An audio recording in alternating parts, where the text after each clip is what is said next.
Hello, everyone. Welcome to the Newsbrowse News broadcast. According to a report by Lianhe Zhaobao citing the New York Times, the United States is planning a major reduction in the number of military aircraft and warships it provides for NATO's operations in Europe.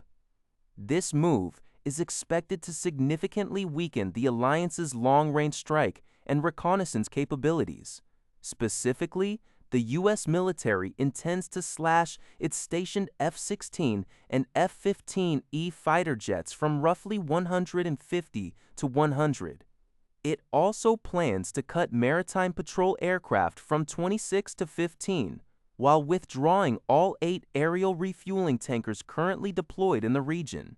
Furthermore, the plan includes redeploying 1 guided missile submarine, an aircraft carrier, several warships, and dozens of carrier-based aircraft away from Europe. Neither NATO nor the U.S. Department of Defense has officially commented, though the U.S. European Command recently stated it would adjust its support. This scaling back aligns with the Trump administration's ongoing criticism of European allies for not spending enough on their own defense and relying too heavily on U.S. security guarantees. According to a report by the Liberty Times, Chinese national security officials have arrested Yumin Xin, an American scholar specializing in Myanmar politics, on charges of endangering national security. Yumin Xin, a graduate student at UC Berkeley and founder of a Myanmar research institution, went missing in early June in Kunming, Yunnan Province, near the Myanmar border. He has previously written numerous articles analyzing Myanmar's political landscape and China's role in the region for major publications such as The New York Times and Foreign Policy. This arrest is considered extremely rare, as China seldom detains U.S. citizens under national security laws, especially during a time when U.S. President Donald Trump and Chinese leader Xi Jinping are seeking to establish a partnership.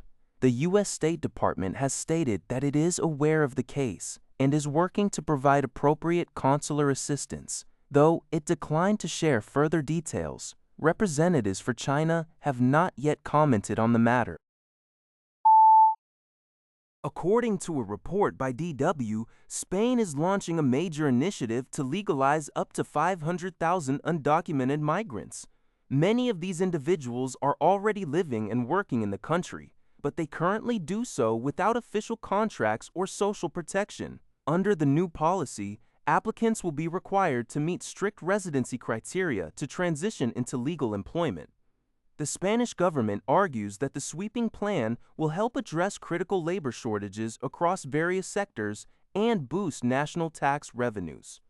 However, the policy has met with domestic opposition, as critics warn that the sudden influx of legalized residents could put a significant strain on the country's public services and infrastructure. For many undocumented migrants who have been living in the shadows, this reform represents a vital opportunity to secure legal work and gain social protections. According to a report by Lianhe Zhaobao, Lebanese President Michel Aoun announced on June 11th that Lebanon will only consider ending hostilities with Israel after specific conditions are met. These include the withdrawal of Israeli forces, a cessation of attacks, the deployment of the Lebanese army, assistance for displaced persons to return home, and the release of detained Lebanese nationals. President Aoun emphasized that Lebanon remains committed to continuing the ongoing negotiations. Despite these diplomatic efforts, hostilities on the ground have continued to escalate. On the same day, Israeli airstrikes targeting multiple locations in southern and eastern Lebanon killed at least 10 people and injured several others. In response, Hezbollah launched drone attacks against various Israeli military targets, including soldiers, Merkava tanks, and an artillery position. According to Lebanon's Ministry of Health, Israeli attacks since March 2 have resulted in 3,711 deaths and 11,483 injuries. While direct negotiations regarding border security have been underway under U.S. mediation, the two sides remain deeply divided over the disarmament of Hezbollah and the specific arrangements for a lasting ceasefire. According to Hokkaido News, a Tigerair Taiwan passenger plane bound for Sapporo made an emergency landing at New Chitose Airport in Hokkaido, Japan, on Friday after smoke was reported in the cockpit. The Airbus A32N, operating as Flight 234 from Taipei, reported the issue at approximately 10:45 a.m. No injuries were reported among the 179 passengers and crew members on board, according to the Japanese Transport Ministry's airport office.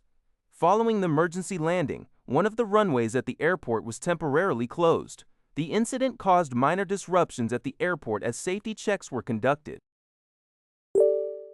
That's all for this video.